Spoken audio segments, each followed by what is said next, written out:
What's going on, y'all? Welcome to episode 19 of Marshall Time. Continue our NBA preseason breakdown. We talked about the Eastern Conference last week. This time around, we talking about the West Coast. What's going on, bro? Not much, bro. Feeling good. Everything's good with me. How about you?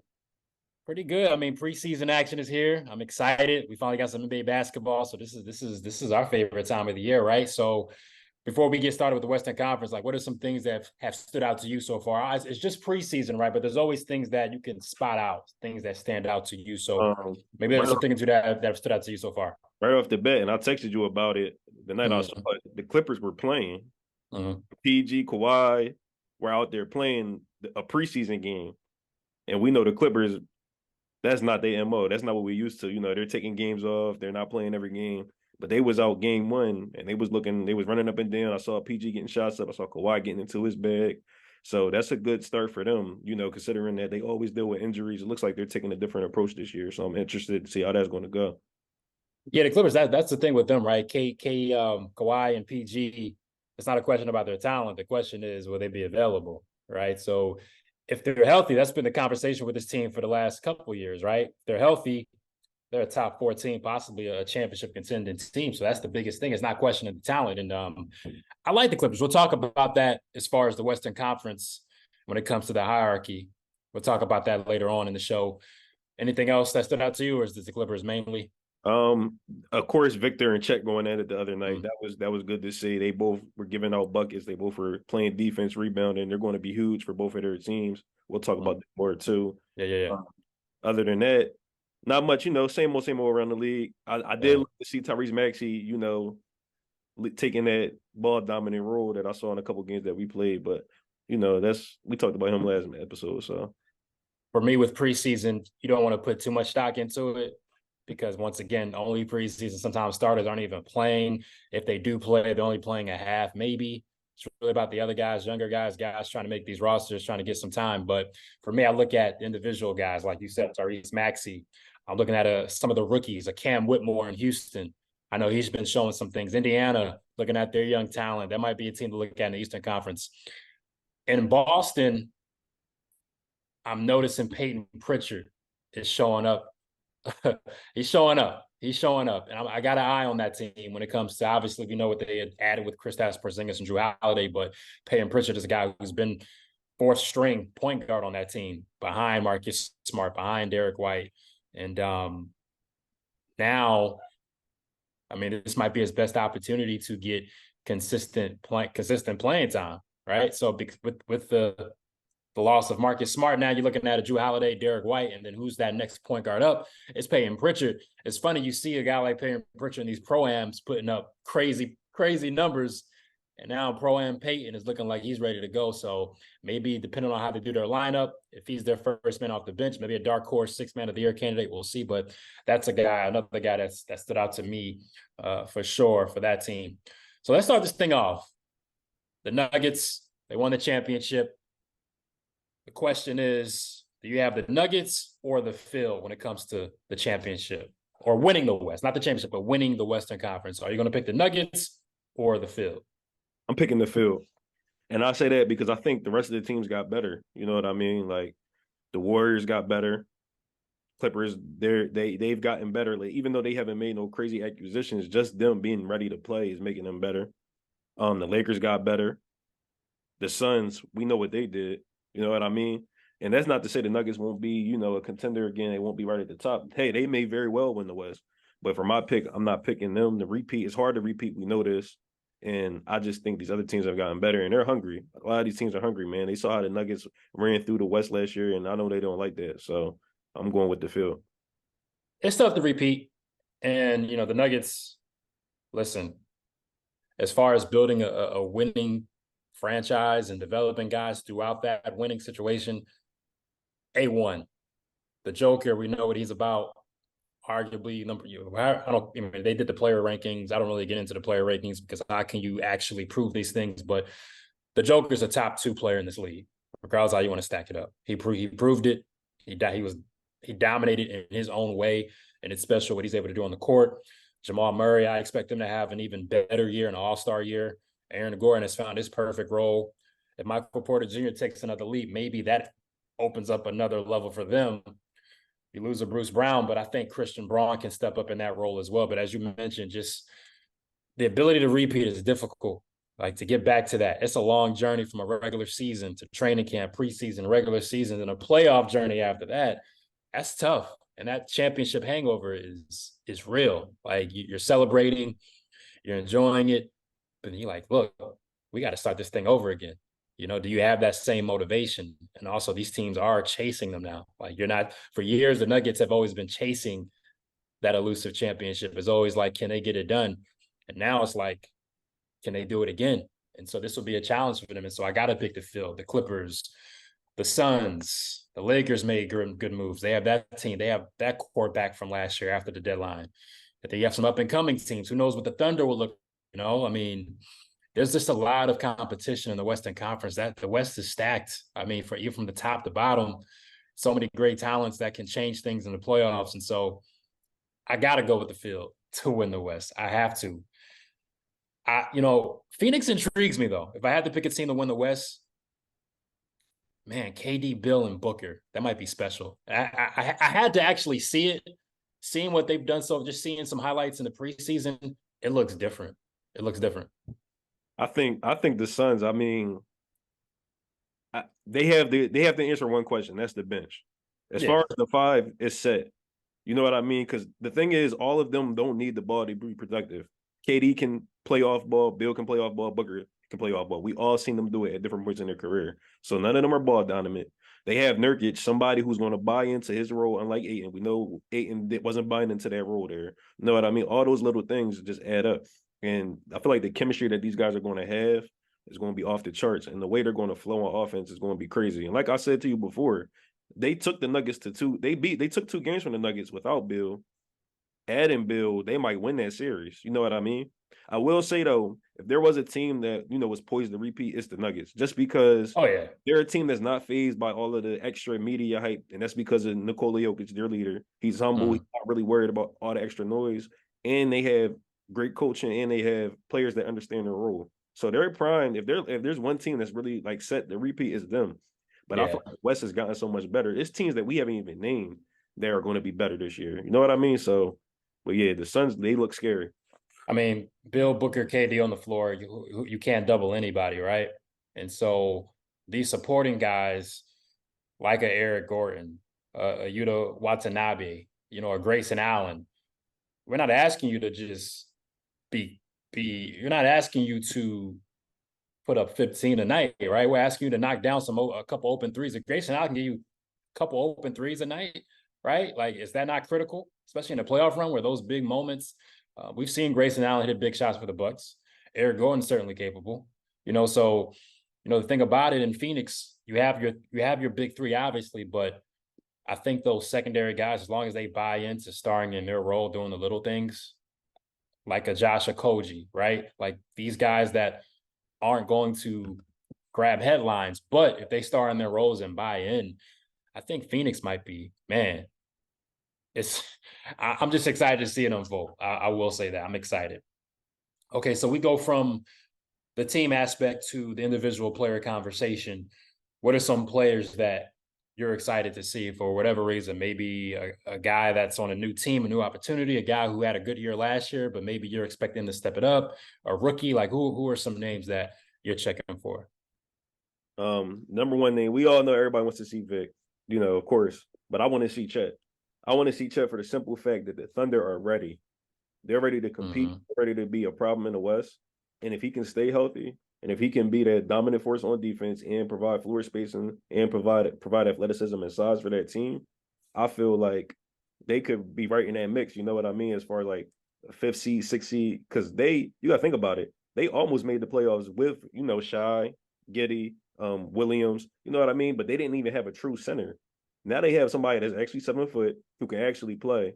We know he has the weight question, but like I've said before, a lot of these bigs today aren't physical bigs. You got your Embiid and your Jokic's, but a lot of these guys, Karl-Anthony Towns wants to take 6 threes a game. So it's like, come on, he'll be all right. So I'm really excited to see Chet. Anthony Simons and Scoot for that matter. You know what I mean? It's clear that, Dame got out of Portland. Portland's in a new direction. Cool. we've seen flashes of Simons. We know he can score. You know, we know he can light the scoreboard up. But I need to see him be more of an all-around player. And I think, you know, he has the potential to do that. I want to see if he can do it now, being, you know, possibly the best player on the team. Especially, you know, they got Scoot too. I want to see how he comes in as a rookie. I love to see Cam Whitmore, just all the rookies, all the new guys. We already know about Bradley Beal going to the Suns. Of course, we're gonna be excited to see that. But those are like few of the main guys that I'm ready to say. It's funny, I put down, I'm excited to see all those young guys in Thunder, period. Like you mentioned Chet, but SGA, Josh Giddey is a problem, right? Jalen Williams, he caught my eye last year as far as just he's able to do things that I didn't think he could do. Like he has more to his game than you would expect, honestly. And so defensively, I mean, the ability to create off the bounce. I mean, Jalen Williams is going to be one of my favorite players to watch this year. I mean, the Thunder are already like number one as far as league pass rankings for me. They're number one. Like I'm sticking to that. Isaiah Joe, Sixers legend. I'm still upset that we got rid of him because all of a sudden he goes to OKC. He's more than a shooter, actually. No. Go figure. They drafted one of my favorite players in college last year, Kentucky guard, Cason Wallace. Defensively, I mean, he was a stud, and I'm excited to see how he develops in the NBA. I even like Trey Mann. I mean, it's just so much talent that they have. I mean, I'm just excited to see this team grow. And so I wrote down the Thunder as a whole. You mentioned two guys for the Blazers. I love Simons and I love Scoot. I'm excited to see Shaedon Sharpe. I mean, he was last year just straight raw. He was enrolled at Kentucky, I believe, didn't play. And so didn't really know what to expect from him. But my goodness, as far as just pure raw athleticism and just ability out there on the court and the way he moves, just a smoothness to his game, Shaedon Sharpe has it. I mean, he was one of my favorite guys to watch, young players to watch just individually, not thinking about just team success, but just watching him on the court. Shaedon Sharpe has it, and I want to see how he adds to his game. You have the foundation of just the pure athleticism. You have the nice size. You have the smoothness too with how you move, but how do you add to that? And so I'm excited to see how he improves on that. I'm excited to see Christian Braun with the Nuggets. I think he showed some things in the finals last year for Denver. Bruce Brown's in Indiana now. So you step up. How do you take advantage of this new opportunity? So I'm excited to see him. And one rookie who I'm really excited to see, I'm not sure what his game is going to be, but I just know he has something special. Amen Thompson. I mean, defensively, he should be really good. And offensively, just his passing and his creativity, I think he's going to be legit to watch. So those are some of the guys. And counting the OKC Thunder, the entire team, I'm looking forward to seeing. How about some guys that you would like to see make a leap this year that you think not only help themselves, but also help their team take it to another level? Jalen Green. Jalen Green all the way. The Rockets, we know they brought Ime Udoka in. You know, he helped propel the Celtics up to where they were at. Jalen Green is time. You know what I mean? Mm-hmm. You know, you've been in the league for a couple years now. We know you can score, but you're inefficient at sometimes. You don't always play the best day. You got athleticism, though, so you can play day. You know, it's all about effort and intelligence at that point. And I just want to see if he can, you know, take that next step because the Rockets have some young talent. Mm-hmm. And they brought in some veterans, Fred VanVleet. They brought in Dylan Brooks, even though he got all the shenanigans, he's still a vet. Dylan a villain. They have a coach that knows how to coach. So now, Green, we're looking at you. Let's take that next step. Let's see what you can win us some more games. Let's become a real basketball team, not a team that's just out here playing, running up and down, throwing anything up. Let's play some real basketball. That's what I want to see, especially from Jalen Green. For sure. That's like the one player that stands out. I wrote down 3 names. Jonathan Kuminga for the Warriors. It's another, just like I talked about Shaedon Sharpe. I mean, you watch Kuminga. I mean, you watch him play. You just look at him, 6'6", an athlete. Like, he could be special. You know, it's just about rounding out the game, right? Adding the ability to create for yourself more, adding a jumper, and maybe even adding Chris Paul to that team will help unlock some things for Kuminga, right? So I'm looking forward to seeing that. He averaged 9 and 3 last year. For me, I want to see him put up 15 and 6, you know, a night, and I think he can do that. Zaire Williams for the Grizzlies. He's a name that people may have forgotten about. His rookie year, pretty raw coming out of college, but he developed so much and improved so much within a season. And I was really excited about year 2, and things didn't work out as planned. And so I think this is a huge year for him. If Zaire Williams can unlock some things with himself, that will make Memphis even more dangerous. And a player who I think has a great opportunity to carve out a nice role is Jaden Hardy for the Mavericks. I don't know what the Mavericks are going to do this season. I'm not crazy about their lineup outside of Luka and Kyrie. I don't know what they're trying to do. That's the team that I think may be a play-in team. I don't see them as a top 6 team in the Western Conference, if I'm being honest. But Jaden Hardy, what I saw from him last year, just glimpses, flashes of the ability to be an explosive scorer. I think he has an opportunity to carve out a nice role within the Mavericks lineup, because they need a proven, like, who is your number 3 guy in Dallas? Tim Hardaway Jr.? I'm not, I don't know if that is a reliable situation there, right? And so I think Jaden Hardy has an opportunity to be that third option behind Luka and Kyrie. So that goes to the next question. We talked about the Eastern Conference. My answer I just talked about, but is there a team? It's kind of, the Western Conference is weird because I don't know if you can say a team is playing for just vibes, because I think there's 2 categories in the West now. It's the teams that are ready to compete, and then there's teams who have a promising core. So to me, the Western Conference is pretty much clear about what teams are trying to do, where in the Eastern Conference is just kind of confusing, like Charlotte. I don't know what you're doing. Chicago, I don't know, Toronto. For me, if there's one team in the West where it's kind of like I'm confused, it's the Mavericks. Am I off on that? Nah, but the thing about the Mavericks is they're playing like, all right, we'll say they're playing for vibes, but at the same time, they got Kyrie and Luka. So they're trying to win, but it's like, are they really trying to win? I don't I know. don't think they are. But it's I mean, like, they're trying to win, right? You have Luka, so you're not trying to lose. yeah, But in a basketball sense, you're looking at this roster versus a Denver lineup, a Phoenix lineup, a OKC lineup.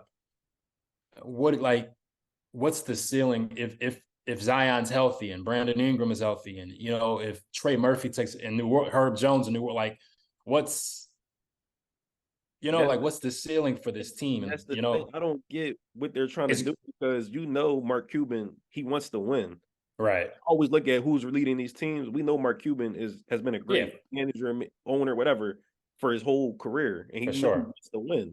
But it's like, I'm looking at this roster. They signed Dante Exum for what? I haven't seen Dante Exum play since he had the Foot Locker commercial when he was coming to the league, and he was a bust.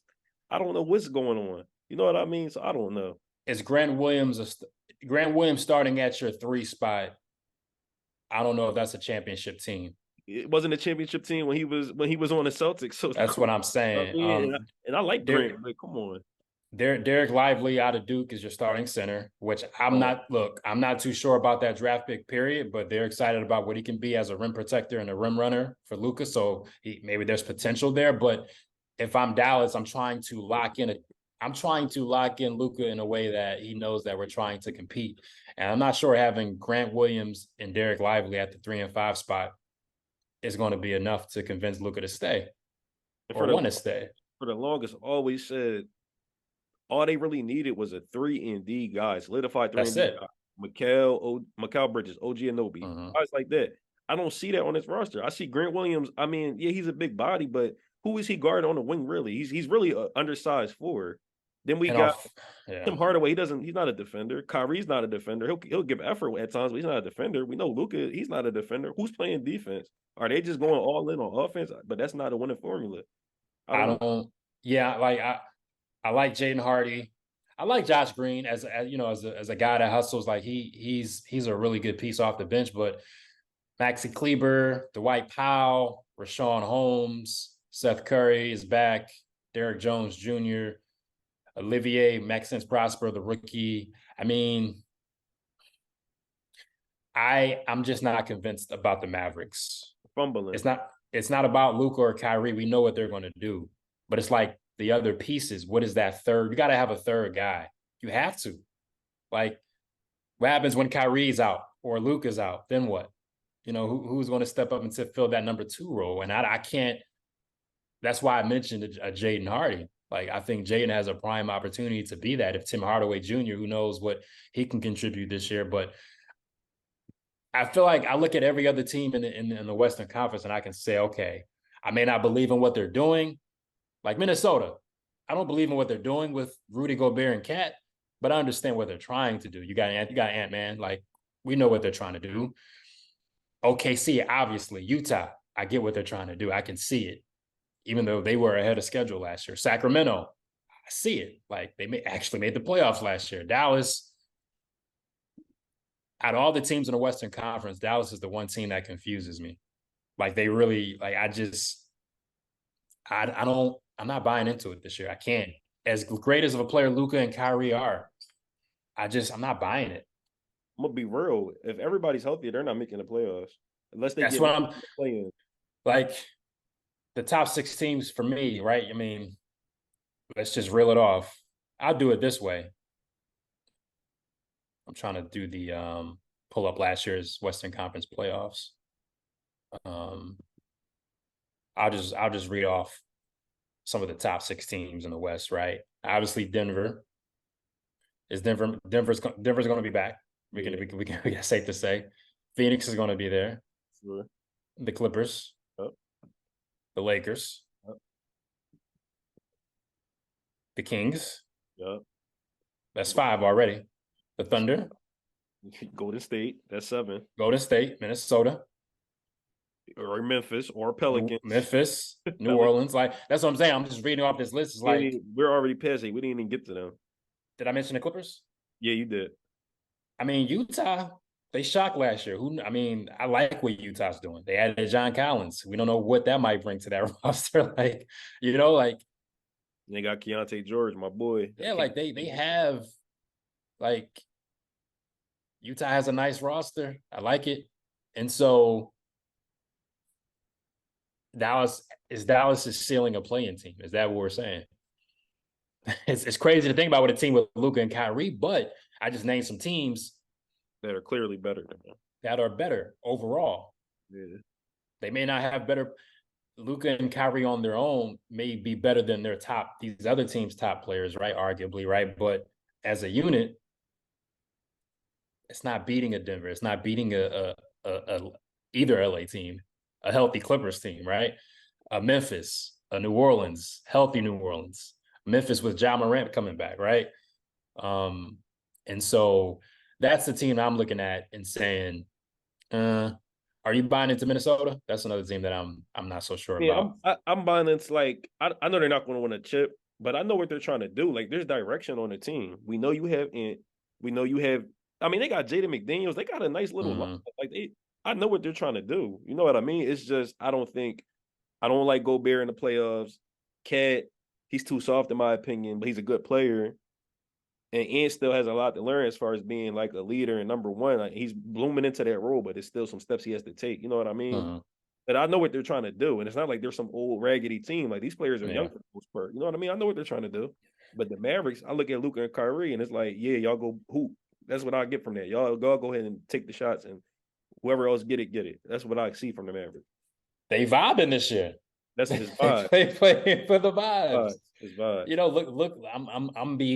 Look, Kyrie's going to be going to go crazy. Luka's going to go crazy, and he's going to be throwing tantrums on the court. You know how he does, and it's just going to be exciting, but it's not going to equate to enough wins. I think. For Minnesota, man, look, I just always look back at that Rudy Gobert trade and what they gave up. Walker Kessler, looking at him in Utah. Who would you rather have? Let's be honest. Gobert has the accolades. His career has been longer, but Walker let's keep it a buck. Everything they gave up for Rudy Gobert, a guy who, let's just keep it all the way truthful. Offensively, he's not bringing you anything. So why I can never understand the fact that you give away premium assets for just a limited product. That's just what they did. And I think that move right there will ultimately be the reason why this current era of Timberwolves basketball doesn't reach the heights that they want to reach with Anthony Edwards. I think that move right there. They gave up 5 first-round picks or something? It was 4, I think. 4. And then Walker Kessler and some other guys? Yeah. There's no way you could. Even a front court of Gobert and Cat doesn't even sound right to me. Even when you come playoff time, we know what happens. We've seen it in Utah. So it just makes no sense. But we'll see. That's the beautiful thing about it. You got to play these games to see. But the Western Conference, I'm excited to see the competitive teams compete. I'm excited to see these teams like Portland, San Antonio, the Thunder. Like even with the lower tier teams in the Western Conference, there's a reason to watch. In the Eastern Conference, the bad teams are really bad. Like it's just not a good watch. But the Western Conference, I feel like I want to watch the Spurs because of Vic and Keldon Johnson and Devin Vassell, right? And Portland, Scoot, Simons, and Sharp. And who knows what DeAndre Ayton may have new energy in Portland. So Utah, what they have going on, I think even the lower tier teams in the Western Conference are going to be exciting to watch. And so, yeah, that's how I feel about the Western Conference, man. It's going to be fun. I think that'll be the most competitive watch. I think in Eastern Conference, everybody just assumes it's Boston, Milwaukee. The Western Conference, man, it's going to be fun. Yeah. I just like overall the current state of the NBA. I don't feel like Mhm. it's one team where it's like, oh, I already know they winning. Like when KD went to the Warriors, you know what I mean? Like it's just so much that could happen. Health is going to play a big role in all of this, and players knowing their role is going to play a big role in all of this. So I'm just excited to, this is like I feel like this is going to be one of the best NBA seasons we've had in a minute. Like all the moves that have been made, Mhm. all the new players that are going into Mhm. roles, new positions, players getting Mhm. opportunities. It's going to be great. I just can't wait to see it.